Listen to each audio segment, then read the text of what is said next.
วงสารวันซึ่ง24บ้านของแขวงสารวันได้รับผลกระทบจากภัยพิบัติลมพายุและอัคคีภัยไฟไหม้เรือนในเดือนเมษาเกิดขึ้นทั้งหมด10ครั้งมูลค่าเสียหายรวมทั้งหมดถึง2ตื้อกว่ากีบ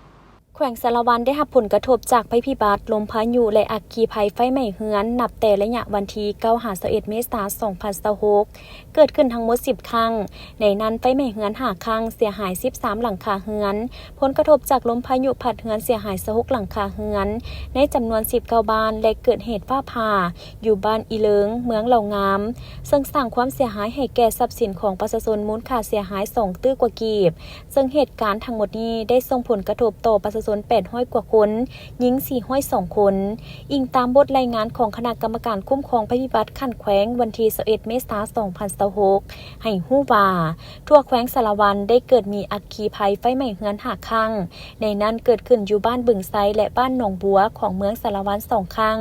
บ้านพินเซและบ้านกะเลงเมืองสมวยและเมืองตะโอ้ย1ครั้งในจำนวน13หลังคาเรือนส่งผลกระทบต่อชีวิตการเป็นอยู่ใน14ครอบครัวมูลค่าเสียหาย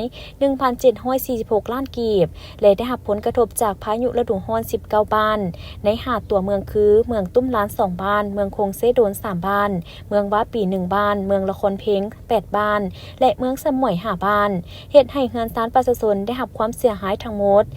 143หลังคาเรือนมูลค่าเสียหายประมาณ411ล้านกีบและเกิดเหตุการณ์ฟ้าผ่าอยู่บ้านอีเลิงเมืองเหล่างามซึ่งเป็นเหตุการณ์ที่น่าเศร้าสลดใจเฮ็ดให้เด็กน้อยเสียชีวิต2คน